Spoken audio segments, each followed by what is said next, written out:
الحمد لله حمدا كثيرا طيبا مباركا فيه، وأصلي وأسلم على سيدنا ومولانا محمد وعلى آله وأصحابه وبارك وسلم.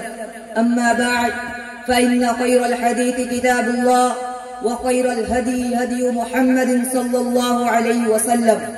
صاحب الفضيلة والسماحة الشيخ عبد القدوس حفظه الله تعالى، والإخوة الفضلاء والعلماء النبلاء والعامة من المسلمين، السلام عليكم ورحمة الله وبركاته. إخوة الإيمان، إن كلامنا اليوم عن قاعدنا وسيدنا وعظيمنا وقرة أعيننا نبينا محمد عليه الصلاة والسلام، من قال عنه ربه: وما أرسلناك إلا رحمة للعالمين. محمد تحن إليه القلوب، محمد تطيب به النفوس، محمد تقر به العيون، محمد دموع العاشقين تسيل لذكري. كيف لا تشتاق إلى من بكى الجمل عند رؤيتي وشكى إليه ثقل أحمالي؟ كيف لا تشتاق إلى من حن الجذع اليابس لفراقي فمسها عليه الصلاة والسلام؟ يا معاشر الأحبة، الخشبة تحن إلى رسول الله صلى الله عليه وسلم شوقا إلى لقائي، فأنتم أحق أن تشتاقوا إليه صلى الله عليه وسلم. يا محب رسول الله صلى الله عليه وسلم، لا تخجل أخي المؤمن من دموع بدت لذكر صلى الله عليه وسلم. يا محب رسول الله صلى الله عليه وسلم، أوصافه عليه الصلاة والسلام تحملك على محبتي، وشمائله تدفعك لزيادة تعظيمي، ومكارم أخلاقي دليل على علو شأني.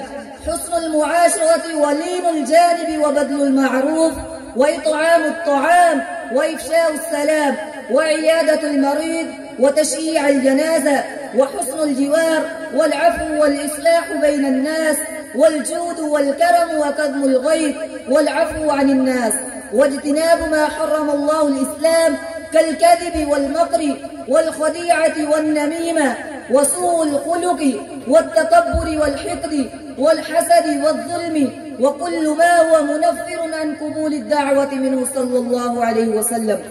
فأحكم الناس محمد صلى الله عليه وسلم، وأشجع الناس محمد صلى الله عليه وسلم، وأعف الناس محمد صلى الله عليه وسلم، وأعدل الناس محمد صلى الله عليه وسلم، وأسقى الناس محمد صلى الله عليه وسلم، وأشد الناس حياء محمد صلى الله عليه وسلم.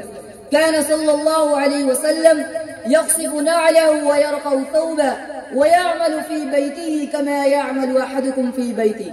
وكان صلى الله عليه وسلم يعصب الحجر على بطنه من الجوع، وكان يأكل ما حضر ولا يرد ما وجد.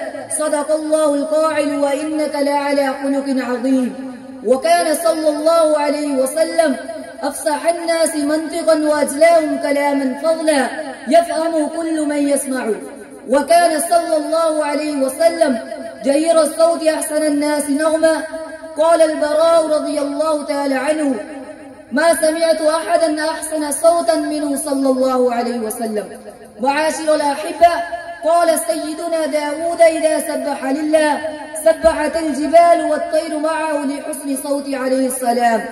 كما قال عز وجل: ولقد آتينا داود منا فضلا يا جبال أوبي معه والطير وأللنا له الحديد. وعوطي سيدنا يوسف نصف الجمال الذي بين البشر فكان شديد الجمال.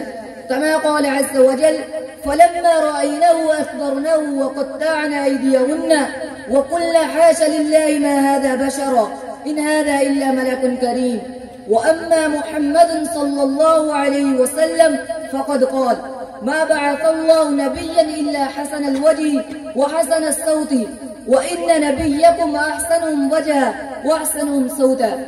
في الأخير أقول ما قال حسان بن ثابت رضي الله تعالى عنه: وأحسن منك لم تر قط عيني، وأجمل منك لم تلد النساء، خلقت مبرأ من كل عيب، كأنك قد خلقت كما تشاء. والسلام.